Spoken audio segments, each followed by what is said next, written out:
Hey,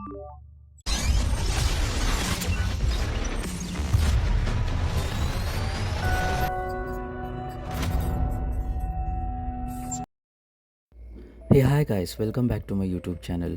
The topic for today is OSINT or Open Source Intelligence. It refers to the practice of collecting and analyzing information from publicly available resources. It can include online platforms, social media, news articles, and much more. In this video, we are going to use CSI Linux for OSINT. CSI Linux or Computer Security Incident Linux is a specialized Linux distribution designed for digital forensics and incident response. It provides a collection of tools and utilities that are essential for investigating and analyzing security breaches, cyber attacks, and other digital incidents. So, first of all, I'll go and download the CSI OA image from the official websites. Since I'm going to use VirtualBox, I'll be downloading the OA file for VirtualBox. So I'll click on it, and as you can see, it started downloading. Since it's a 10 GB file, it will take a while to download. As you can see, I've successfully downloaded. I'll just click on the virtual machine definition file, and as you can see, it is automatically loaded into my VirtualBox. Now I'll check all the settings and I'll click on start. Now it will boot the operating system.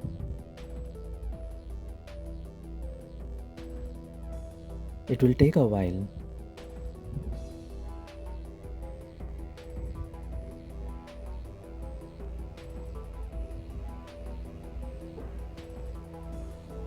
After booting, you will be asked to enter your credentials. The default password for CSI operating system is CSI itself. Finally, we are inside the CSI Linux operating system. The CSI Linux looks pretty decent and provides a wide range of utilities. In the top right corner, we have the htop, which lists all the current processes running in our operating system. Besides that, we have the CSI monitor, which is a small utility to show minimal information. We also have Stacer, which is another monitoring tool. Here you can check the amount of CPU utilization, memory, disk, etc. You can also check if you want to add any startup applications. You can check for system cleaner. You can also search for applications. You can also enable and disable services. All the process related information is listed here. You can also check for packages installed in your system and many more. On the top left corner, you have various options. In CSI Linux tools, you have multiple options which you can try for yourself. I'm going to try the CSI Tor VPN. I'll enter my password and then select my network adapter and click on OK. It will take few minutes to start, and after a while you can see that your desktop wallpaper has been changed and you are now in Tor mode. I'll go to Google and confirm whether my IP address has been changed. I'll go to what's my IP address, and here you can see that my IP address has been successfully changed as my location is showing Nigeria.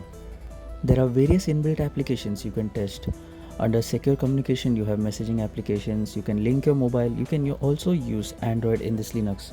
There are various encryption tools and also password cracking tools available in this operating system.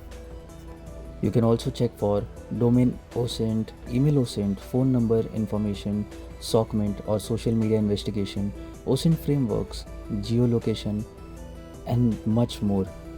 You also have various tools for dark web investigations, followed by computer forensics tools, various mobile forensics tools, vehicle forensics.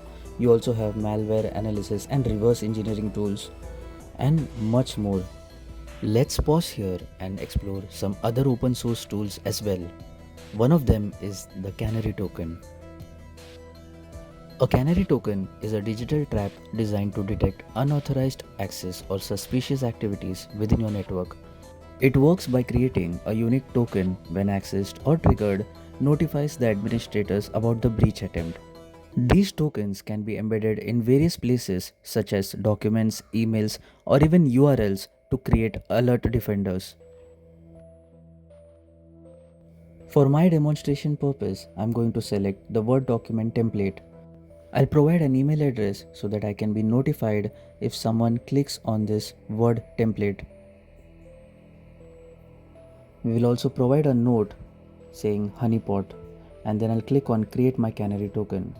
Once created, I'll download the Word document and open it. As you can see, there is nothing but a sample Word document. But when I check my mail, I can see that my Canary token was triggered. It gives us details like what time the token was triggered, the token reminder, the source IP, which is the public IP address, and the user agent. Under more information, you can also check the location where the Word document was accessed. Similar to that, there is a website called Castri. Castri is an OSINT SaaS platform designed to provide powerful tools for open source intelligence gathering and analysis. For my demonstration, I've used a temporary email address to check whether it is giving any information. And here we are, provided with minimal information. I've entered a temporary username to check whether I can get any information. And yes, we are provided with some minimal information. I've also entered my phone number to check whether it fetches any information. And yes, it does. Now let's continue with the CSI Linux. Here we have an option called create a case. So I'll create a case and I'll give the name as case 1, and the investigator name I'll give it as Tech-Eyez. Now here we can see we have a wide range of options, and I'll select open source intelligence and I'll click on SOCMINT. Here again there are various options in which I'll select sock puppet generator. It is a tool which can create multiple fake profiles or identities for legitimate purposes such as online privacy protection, educational simulations, or managing different roles in online communities. Here you can see an identity with the name Marco has been created, which is non-existent. Now we'll explore the second option called username search. I'll give a username. And now you can see it tries to fetch various username associated with social media links. I'll open my folder and check whether the link is associated with the same username. That's all for today's video. If you find this video useful, do like, subscribe to my channel for further updates.